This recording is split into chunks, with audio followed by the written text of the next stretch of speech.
Claro. Hoy de hecho traje un pequeño guiño ahí para terminar. A ver. Un antecedente muy lejano de la radio Abdala, pero vamos a cerrar con eso. Ya me compraste. Te quiero contar vamos con esa. que en ese avío del alma que traemos todos, que traemos desde nuestra enseñanza, de nuestros mayores, nuestras mayores, ese avío nos acompaña toda la vida. Y es el saludo, el don de gente, cómo te va, el ser solidario, el ser compañero, el compartir. Entonces, yo comparto hasta la cerealita, imagínense. Soy el que hago el café. Le convido café a Nay, que viene sin dormir porque está acompañando a su compañero, y le convidamos este espacio al compañero Iván, que nos sorprendió la primera vez que vino a charlar. Y después papá, gradualmente nos desorprendimos. después perdimos la ilusión, ¿viste? Bueno, dejémoslo hablar a Iván, que para eso viene. Hoy vine sin la compañía Mara, que quizás la próxima vez la podamos volver a sumar. Bueno. Hoy no podía con otros compromisos. Pero bueno, volvimos con la idea de continuar un poquito cronológicamente y con los temas que habíamos laburado la vez pasada. 100 años de ATE no se cumple todos los días. No, y lleva tiempo. Si queremos, ustedes me dirán el tiempo que tenemos. Vos dale. La cantidad de detalle que querramos meterle. Cuando vos ves que el gesto de la compañera te dice... Cuando del otro lado hay manos cortala, moviéndose así, es que hay que ir redondeando. Bien. Metele que son pasteles. O sobre la mesa. Quería Perfecto. terminar la introducción. El pibe viene a un programa, la verdad que la descose. Y nosotros decimos, no, venite y contanos esto con mayor detalle. Estamos contando la historia de Estamos muy posesivos últimamente. Estamos faltos. Hay que aferrarse. Claro. Hay que aferrarse. Entonces venís, contás la historia de este. Pará, nos contaste esto, pero dale, seguí contando cómo fue los pormenores. Vas llegando a épocas que la verdad no tengo ni idea qué pasó con nuestra organización. Entonces aprendemos con vos. Dale. Bueno, gracias. En conjunto, ahí como decía Chavera la vez pasada. ¿Por qué? Porque tenemos muchos testimonios, las voces corales, ¿no? Y las fuentes históricas. Nos nutrimos de muchas cosas. La vez pasada decíamos que teníamos la suerte en nuestro sindicato de contar con fuentes históricas muy importantes que nos permiten reconstruir la historia que estaba por cumplir 100 años. Habíamos nombrado el periódico, había nombrado las actas, ¿no? ¿Sabes cómo estoy explotándole al periódico? Después te la cuento. Bueno, me gusta. Ahora se suma a la radio en estos últimos años. Claro. Entra en esa tradición. Y bueno, la vez pasada nos fuimos concretamente al hecho fundacional, en el Teatro Verdi, ese 15 de enero del 25. Hablamos de las corrientes políticas del movimiento obrero en ese contexto, de cómo era la formación de los sindicatos. Un poco para retomar eso, yo quería hacer un leve zoom en esta primera parte para aprovechar este contexto que es muy importante, ¿no? Porque las fundaciones y el origen de las cosas, por lo menos para mí, son claves. Total. Y de ahí vamos a arrastrar, vamos a tener mucha tela para cortar en los hechos que después queremos encarar. Nos habíamos detenido en los 30 aproximados. Quiero volver de nuevo a esa última parte de la década de los 20 para profundizar en unas cositas que mencionamos al pasar. Pero ahora traje como una fuente audiovisual que le voy a pedir a Nay si quiere ir poniendo play a por lo menos el primer segmento. Vinimos radicales hoy. Radicales irigoyenistas. Bueno, leve variante. Negociemos. Imágenes. Argentina, fines de los años 20. Esto es una fuente histórica hermosa que fue parte de la primera campaña proselitista o campaña electoral que se proyectó en los cines. Mira. Estamos hablando de la campaña para lo que va a ser el segundo gobierno de Hipólito Yrigoyen, aquel gobierno que asumió en el año 28 y que terminó abruptamente en el año 1930 con el primer golpe de Estado en la historia argentina. Claro. Muy bien ese equipo publicitario, ¿no? Un golazo meterlo en la pantalla de los cines. Tremendo. Como el antecesor de Sucesos Argentinos. La verdad que sí, porque estamos hablando de los años 20, es muchísimo tiempo atrás. Y son imágenes, ven acá que cada plaquita, con el texto que se ve ahí de fondo... Cine mudo. Mudo, por supuesto. Con un lenguaje, bueno, hay un montón de cosas para profundizar, no me quiero detener, pero un lenguaje muy de la época, ¿no? Habla de proletarios. Explotación. Claro. Por parte de el equipo propagandístico de la Unión Cívica Radical personalista, la que bancaba la línea irigoyenista en contraposición a los galeristas de Alvear. O antipersonalistas. O antipersonalistas, exactamente. Mirá. Ahí lo que nos gusta, que en el segundo tramo, ahí lo vamos a ver mejor, es tuvo un apartado, buena parte de los casi 40 minutos que dura esta campaña publicitaria, proselitista, se dedica a el relato que hace el irigoyenismo sobre las condiciones de vida de la clase obrera en ese momento. Mira. Con un discurso diciendo, epa, nosotros cambiamos acá, porque la clase obrera estaba hiper explotada, no veía la luz del sol prácticamente, entraba a laburar de noche, salía de noche. Claro. Y con esta experiencia política mejoró, y en particular hace hincapié con los trabajadores del Estado. Mira, qué dato. Imágenes de la Argentina a los 20, esto es a mí por lo menos una joyita, me vuelvo loco. Espectacular. Y va a haber Claro. imágenes de los estatales, que en el discurso irigoyenista, trabajador del Estado involucra también, ahí vemos, el agente del orden público, a los policías, Claro. Claro. a los primeros Federicos, Sí. que ahí están saliendo probablemente del cuartel central de policía de la calle Belgrano. de la avenida Casco Belgrano. prusiano. Claro. Exactamente. Casco Y con él prusiano. los empleados más humildes del servicio postal. El servicio postal. Me va. Vean lo que son los uniformes, vean esos estatales de hace 100 años. Me quiero morir. Encargados de limpieza de la ciudad. Espectacular. Exactamente. Para quienes nos están oyendo pero no nos están viendo, digo, algunos pequeños titulitos de lo que están Claro, reproduciendo. ¿por qué no? Exactamente. Sí, Ahí sí, sí. manteniendo el espíritu de los escenarios de la radio. La Por cosa supuesto. perfecto. Sí, ahora con todo el streaming es muy distinto y dinámico. Bueno, imágenes de estatales, Sí. a grosso modo. Lo que va a faltar ahí son quizás más imágenes de, bueno, los Los ferroviarios. ferroviarios. Habíamos hablado en su Ujú. momento de la importancia que tenía el sistema ferrocarril para el entramado productivo de la Argentina Totalmente. agroexportadora, ¿no? Claro, mirá vos, ahí atravesando. Ese es una maquetita, hay mucha arte de cine, ya es Sí, sí, hermoso, sí. una fuente histórica hermosa, está en Los obreros YouTube. portuarios, mira, los bomberos y Empleados Exacto. modestos. Ay, mirá. Exacto. Ahí es donde va a estar el núcleo fundacional de ATE, ¿no? Que hablábamos de los trabajadores de los puertos, más que nada de los talleres de navegación y puertos, lo que Claro, posteriormente va a ser primordial. vías navegables, Claro. del Ministerio de Obras Públicas. Ahí tenemos, esos son los obreros que se van a afiliar de ATE, y ahí tenemos la otra contracara, los civiles nacionales, ¿no? Lo de Claro. oficina. Oh, el personal. Bien. Ya andaría Rodríguez por ahí, Claro. igual en este Claro. pasado. Hermoso. Bueno, en lo Los que teníamos... ñoquis. Con caballitos de madera. Claro. Lo que Claro. teníamos en esos fragmentos, que quería traerlo, era interesante porque para quienes puedan verlo por video, graficaban lo que empezamos a hablar la vez pasada y que hoy quería profundizar levemente para poder retomar lo que habíamos quedado en la cronología de los 30. ¿Por qué? Porque en los 20 los obreros del Estado, esos sectores de trabajadores, eran los que menos cobraban, habíamos dicho, los que tenían el sueldo jornalizado, ¿no? Ujú. Es decir, cobraban por jornada, y no muchas veces al final del día, sino pasados los 20 días, más o menos, Mirá. lo iban liquidando. Ausencia absoluta de derechos laborales en términos generales, en términos macro. ¿Qué quiere decir? No había feriados, no había domingos, no había jornada laboral Qué loco, mínima ¿no? ni máxima. No, por supuesto, en el Estado sin jubilación, Sí, claro. en el Estado Nacional sin jubilación, sin escalafón. Cosas que el irigoyenismo poco a poco va a ir gestionando. Primero hace una lectura, un diagnóstico y ve que ahí hay un conflicto, hay una necesidad. Y en septiembre del 29, ya el segundo gobierno de Irigoyen, un poco en línea de esto que veíamos en el video, va a sancionar la ley de 8 horas, la jornada de 8 horas, una de las principales banderas del movimiento obrero de la época al contexto global, Claro. y que en Argentina se va a implementar.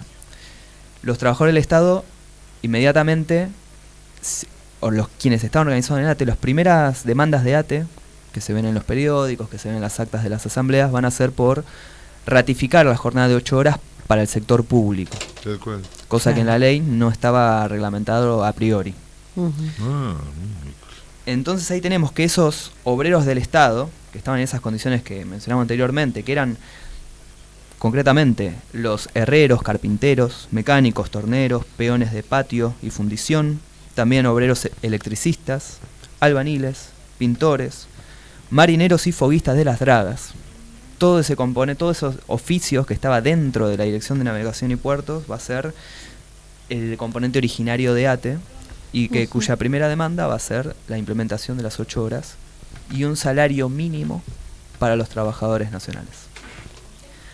ATE, en el contexto, en los primeros meses, estamos hablando ya del año 26, meses, ni un año de la fundación, va a tener sus primeros reconocimientos oficiales como sindicato. Mirá. Al ser reconocido como interlocutor por parte de los funcionarios. Algo que vemos como la práctica ABC del gremialismo en el Estado. Es bastante rápido, conseguido, es bastante inmediato, conseguido por ATE, y eso también hace que se legitime como organización gremial y como interlocutor gremial. Y ahí eso también sirve como una chispa para la afiliación, ¿no? Habíamos mencionado la vez pasada que las primeras dirigencias, entre las cuales estaban todos obreros de los talleres de navegación y puertos, como Juan Popovich, o dos compañeros más que voy a mencionar porque no los mencionamos, Juan Carlos Frías y Juan Faimali, de los talleres de Paraná, de Entre Ríos, van a ser quienes se junten con estos funcionarios, el ministro de Obras Públicas, por ejemplo, en su momento, y empiezan a conseguir los primeros logros, el resultado de las gestiones gremiales.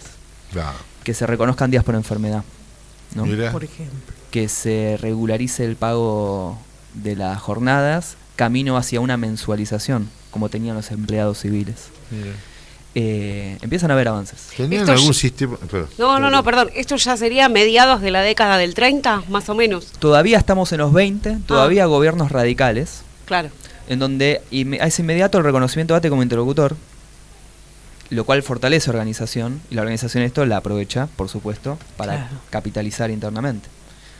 Habíamos dicho que estos primeros dirigentes eran enviados con viáticos sostenidos como en la vaquita de los afiliados y afiliadas. Eso es importante decirlo. Si ven en las fotos y en los documentos, casi que no tenemos menciones de compañeras. Claro. En el estatuto fundacional de ATE se dice que ATE afilia a cualquier trabajador del Estado sin distinción de sexo, ni creencia religiosa, ni afiliación partidaria. Vengan, somos un sindicato, queremos ser representativos de los trabajadores y trabajadoras del Estado, vengan. Ese es el espíritu del kilómetro cero de ATE, ¿no?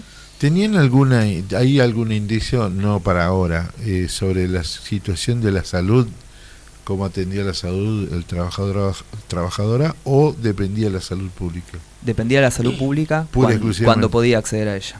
Generalmente era muy complejo, las lesiones en un taller portuario, no habían las ambulancias que hay ahora, no había la inmediatez del sistema de atención que hay ahora, no había la formación que hay ahora, y era muy recurrente fallecidos en los sectores de trabajo, lesiones graves, que no tenían, por supuesto, ni RT, que no tenían día de enfermedad.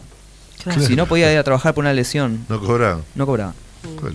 Y además había muchos que vivían como de manera bastante hacinada, ¿no? Entonces el tema de las enfermedades, claro. Exacto. Y además esto sumado a los magros salarios, ¿no? A los bajos salarios. Bueno, me diste el puntapié, Chávez, porque inmediatamente a esto que hablamos del fortalecimiento de la organización sindical, se llegan a dar movilizaciones muy grandes movilizadas por ATE, entre las cuales hay una del año 29, una movilización muy particular, porque en esos tiempos estamos hablando pre-1945, ¿no? La Plaza de Mayo, un lugar medio sagrado, un lugar medio elitista, no es la plaza que conocemos ahora. No, era de algunos. Era de algunos. Y los estatales no va que tenemos esa cosa de querer adelantarnos en imponer algunas agendas rápidas, prematuras en términos históricos.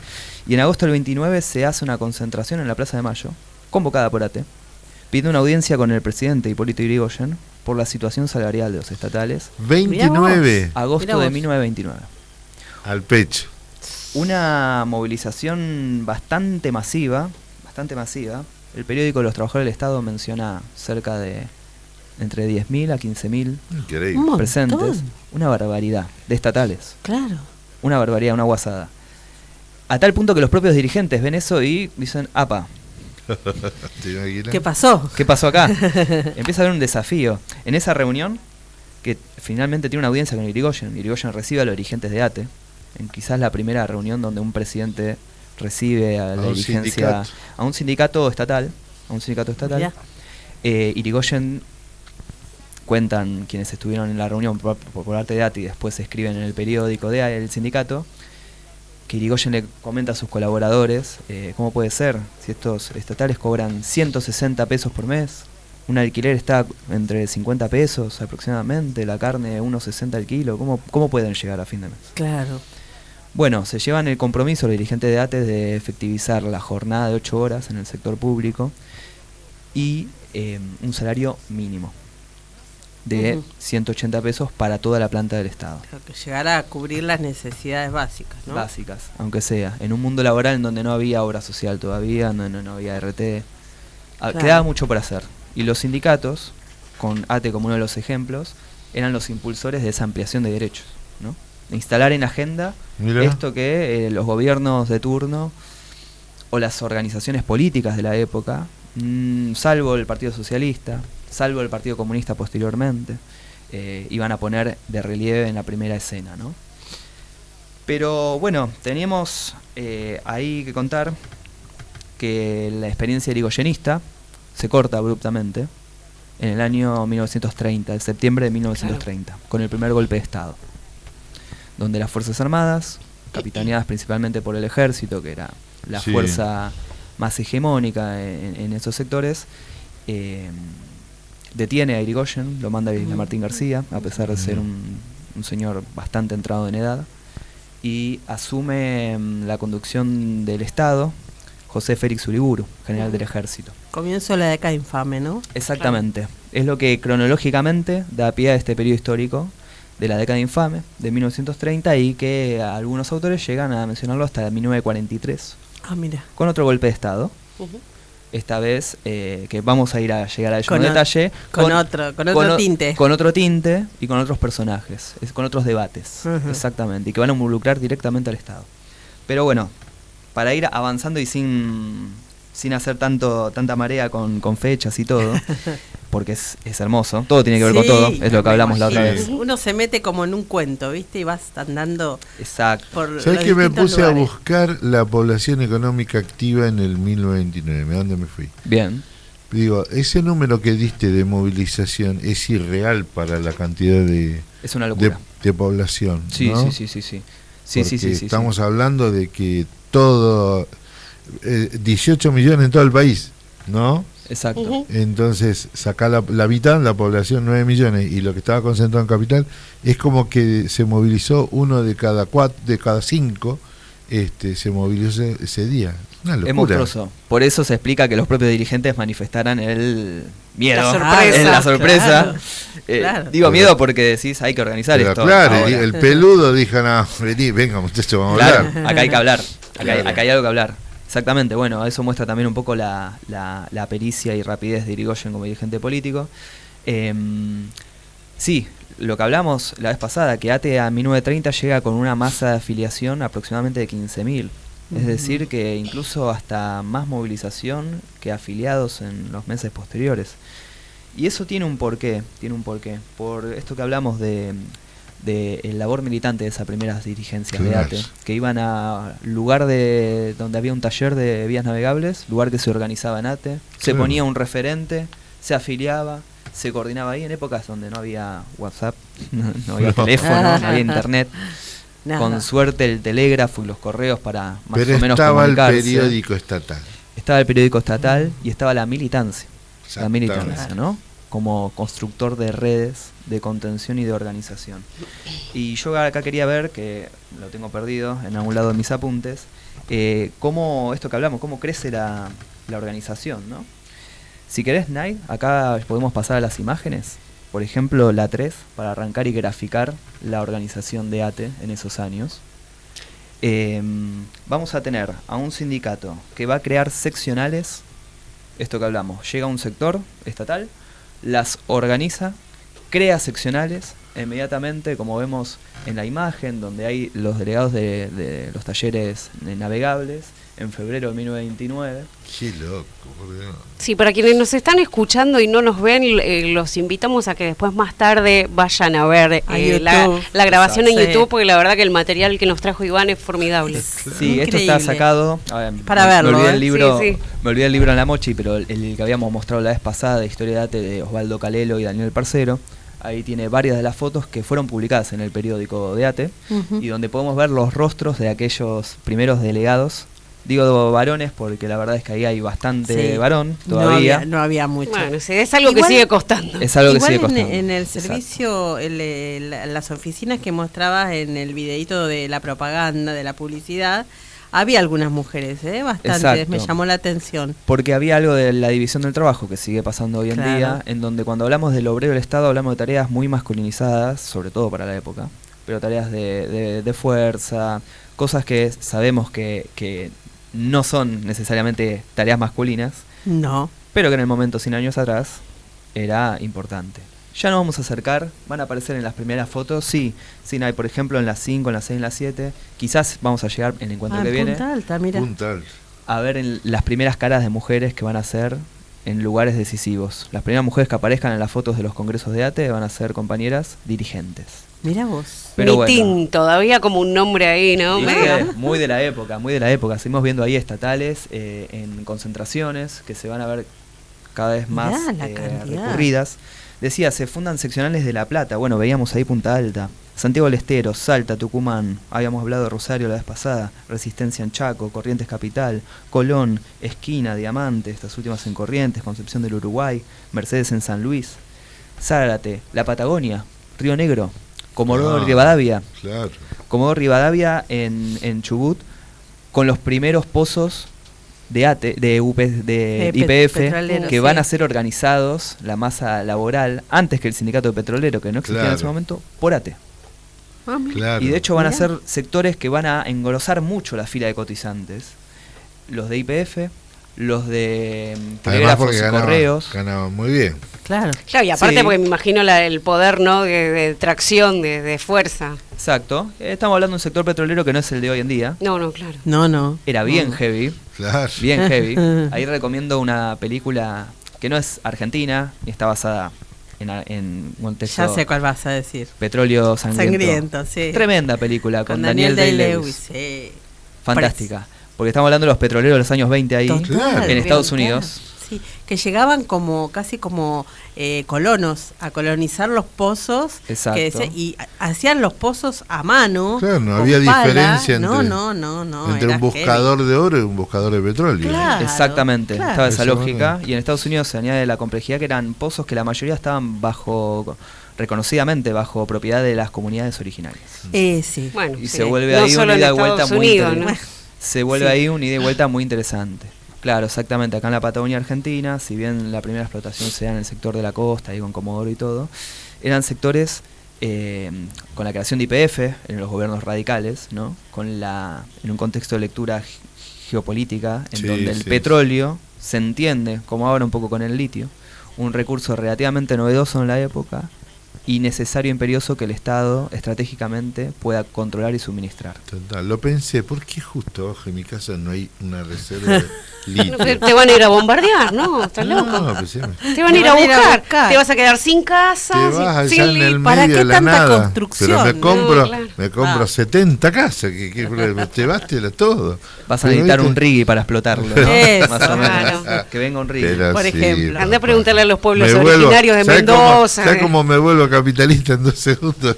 Bueno, que me jode. Bueno, entonces tenemos un ATE en una época efervescente. Impresionante. Donde afilia, se engrosa, aumenta la organización, empieza a plantear una agenda, se sienta con funcionarios, en buena medida la puede encarar, puede resolver. Esta primera etapa todo ganancia, todo crecimiento. Pero además, ¿te paga el Estado o sos estatal? Exacto. No importaba si era petrolero, si era portuario, bien, de correos. Bien. Exacto. Entonces, bien. Después entró por ramas, claro. Exactamente. Y ahí vamos a ver cómo también ATE va a ir transformándose. Por eso hablamos de un ATE inusualmente enorme, como sindicato para la época, porque absorbía todos estos sectores que, bueno, en esta discusión que hablamos todavía, que viene ya de 100 años, el Estado es clave para la vida económica en países semicoloniales como la Argentina, ¿no? Y así te empiezan a sacar poder. Porque si bueno, vamos a ir viendo en qué periodos. No, pero está muy bueno porque me das también de nuevo el pie, compañero, para ver los primeros golpes a ATE. En este momento veníamos muy bien, ¿no? Veníamos muy de subida. La Belle Époque. Claro. Con el golpe del 30, la asunción de Uriburu y los posteriores gobiernos, como el de Agustín Justo, que van a ser gobiernos provenientes del fraude patriótico. Claro. No sé si suena. se suena en el término. Sí, el voto calificado. El voto calificado. Gobiernos que no tenían problema en decir, nosotros hacemos fraude porque ustedes chusmas no saben votar. No saben votar. Claro. Sí. Literalmente, en los periódicos de la época, el presidente Justo se refiere en estos términos prácticamente. Hemos escuchado a otro expresidente hace poco también decir cosas así. Sí, también. Y es que ahí por eso nos hacen un fraude patriótico, para salvar a la Argentina, a la nación argentina, de estas chusmas incalificadas que nos querían gobernar. No por nada las chusmas también le decían a la militancia radical irigoyenista. Claro. Ahí lo revolucionario, o por lo menos lo más popular, era el irigoyenismo. Exacto. Que había Los empezado... otros la corriente nacional, que eran unos gorilas. Exacto.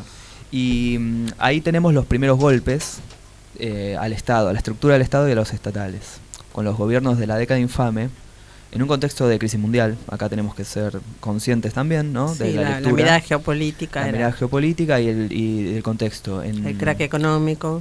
A fines del 29 se produce ese crack de la bolsa en Nueva York, que repercute en todas las cadenas de pago mundiales y se vuelve una crisis económica inusitada en la historia. De hecho, es uno de los grandes cucos del capitalismo al día de hoy. Y ese impacto hace que muchos de los países centrales, en los cuales fuertemente dependían países como Argentina, habíamos hablado del carácter semicolonial ahí, siguiendo a Raúl Escalabrino Ortiz o Arturo Jaureche, que la caracterizaban de esa forma, los países centrales se cierran, se abroquelan, ¿no?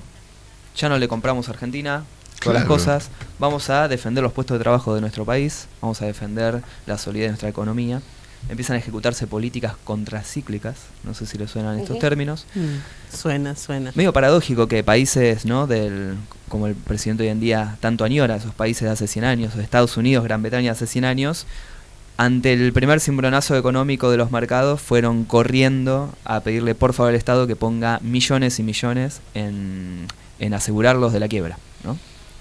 Y en Argentina, el Estado lo que principalmente encara es ajustar las recaudaciones y este famoso déficit fiscal que escuchamos ahora, para tener este superávit y toda esta balanza interna. Bueno, se produce un ajuste medio comparable con lo que estamos viendo al día de hoy, ¿no? Más.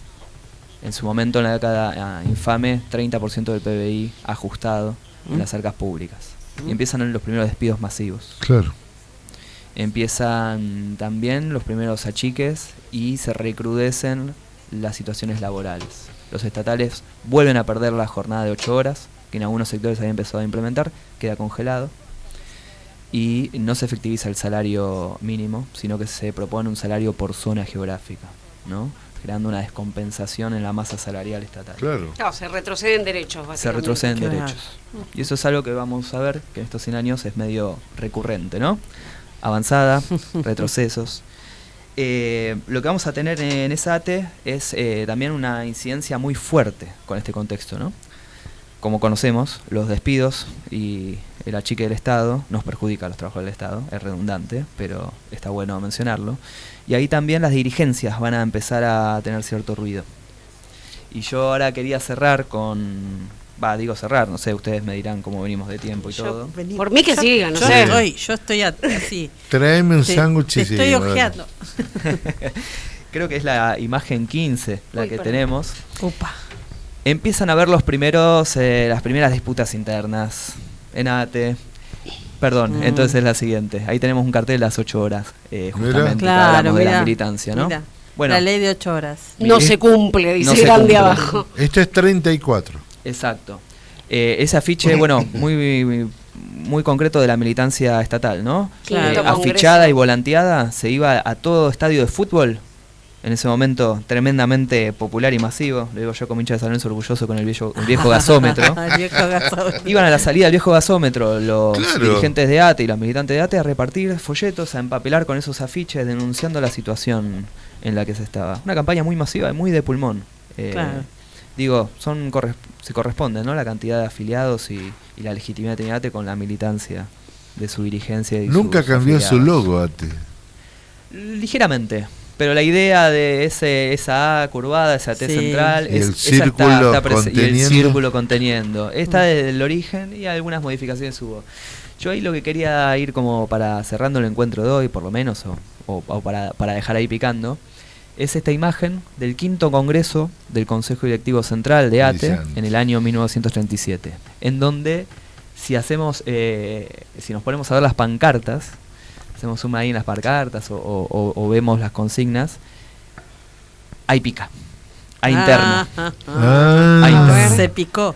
Bienvenidos, dice el de arriba, ¿no? 5º Congreso Ordinario de Estado. Ahí vemos a los dirigentes. Camaradas delegados. Y un cartel bien grande con... Gracias, Nate. Con 2 palabras bien grandes.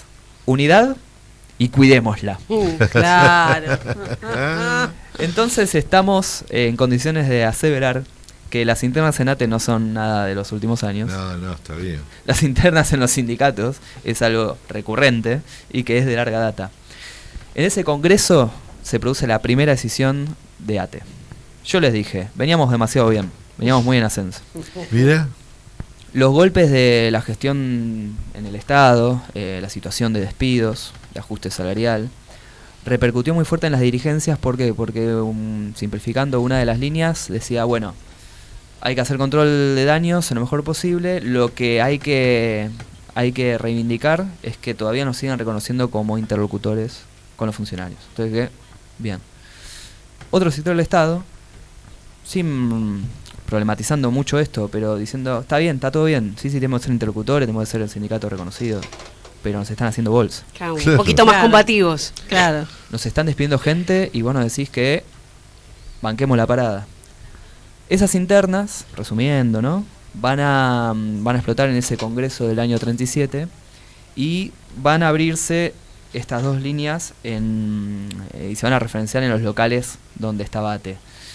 Va a haber un ATE Chile a partir de ahí, que va a ser el Consejo Directivo Capital, la seccional Capital, en verdad en ese momento se llamaba seccional Buenos Aires, donde los dirigentes capitalinos, como esto sí va a ser recurrente de la historia de ATE, la seccional Capital va a tener un peso gravitante, ¿no? Por ser el centro político, por ser el lugar donde están la mayor cantidad de afiliados, donde los dirigentes van a sostener sigamos negociando, hagamos esta especie de control. Eran muy recurrentes en la charla con los funcionarios de la Academia Infame, los muchachos, los colegas. Qué bueno. La otra ATE... ¿De qué calle?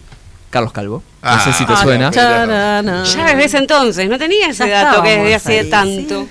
ATE que en ese momento ahí tenía sede buena parte del Consejo Directivo Nacional. Va a ser la ATE Carlos Calvo, en donde, como dije, los compañeros del Consejo Directivo van a intentar continuar con la organización del sindicato para tratar de plantear la reincorporación de esos compañeros despedidos y de poner la alarma, que era una situación crítica para el mundo estatal. Y ahí como cierre voy a dejar picando la fichita de quién va a ser el principal referente de esa ATE Carlos Calvo. Cuando digo Carlos Calvo es la misma Carlos Calvo de ATE Capital, sí. Mira. Ya viene de larga data el edificio. El compañero va a ser José Tesorieri. Sí, me suena muchísimo. ¿Suena muchísimo? Sí, sí. Muy bien. Con él vamos a encarar el próximo encuentro. Me encanta. Porque es una figura que a partir de esos años, en verdad él arranca en el 35 como vocal, ¿no? Y empieza a meterse en la vida de ATE como militante, el obrero naval de Ensenada. Va a ser una figura gravitante a tal punto que va a ser el secretario general de ATE desde el 37 hasta 1955. Es decir, casi 20 años. Casi 20 años en un sindicato que ahora está por cumplir 100. Ya por los porotos es una figura importante. Un cuarto de siglo, un cuarto de la vida del sindicato estuvo ese con dirigente, esa referencia de claro. ese dirigente que va a ser diputado nacional con el peronismo. Va a ser una figura gravitante en el movimiento sindical. Va a tener un rol también el 7 de octubre. Cosas que vamos a profundizar en el encuentro que viene. Me encanta. La dejamos picando. No,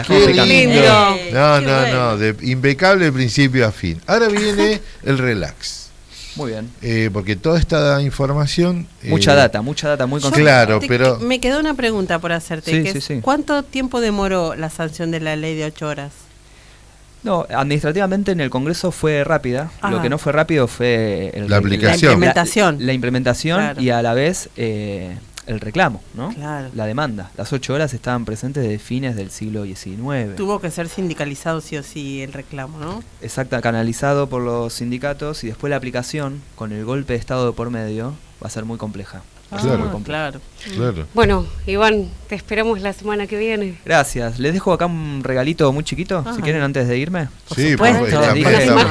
Me encantan los regalos. Yo no estoy en condiciones de asegurarlo al 100, pero como historiador te puedo encontrar que en la foto 10, Night, si querés en la 10.1, tengo el indicio más fuerte del primer antecedente de la radio Germán Abdala. Ay, No puedo creer.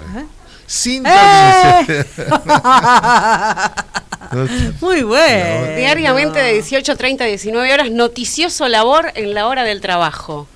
Por LR7, Radio Buenos Aires, por donde se transmite la información. ¡No! Me de muero. la Asociación Trabajadores del me Estado. muero, la información oficial de la llora en Asociación vivo. Trabajadores del Estado. 1933. No, hermano. Es un regalazo. Este hermoso. aviso Ojo, está en los periódicos del Trabajador del Estado. Claro. Habría que hacerlo cuadrito y Ya pegarlo es acá en el ya estudio, es ¿no? flyer en el Día de la Radio. Es Sí, flyer sí, en el sí, Día de la Radio, es por flyer, favor. es flyer. Así que bueno. Pongámosle el sello de Iván ahí para no con el copyright. Diariamente de 18:30 a 19, también considerando el horario de trabajo, ¿no? Exactamente, Mirá. el horario en donde el laburante Mirá. podía por ahí, quienes tenían, prender la radio y poder pibe cumple- escuchar esto. Este pibe toma la sopa, se porta bien con la familia, te hace regalos. Mamá, te presento a mi queremos, novio. Iván. Quedás Te bien en queremos. todo lo... No, Iván, genial. Me está. parecía pertinente como mínimo por No, el feliz día, no, por la no. radio. Regalazo, Muchas gracias. Muchas gracias, Iván. Enorme. Por favor, gracias a Iván ustedes. Jameson, con esta historia de ATE aquí en la radio Germán Abdala en el Día de la Radio. Gracias. Mira.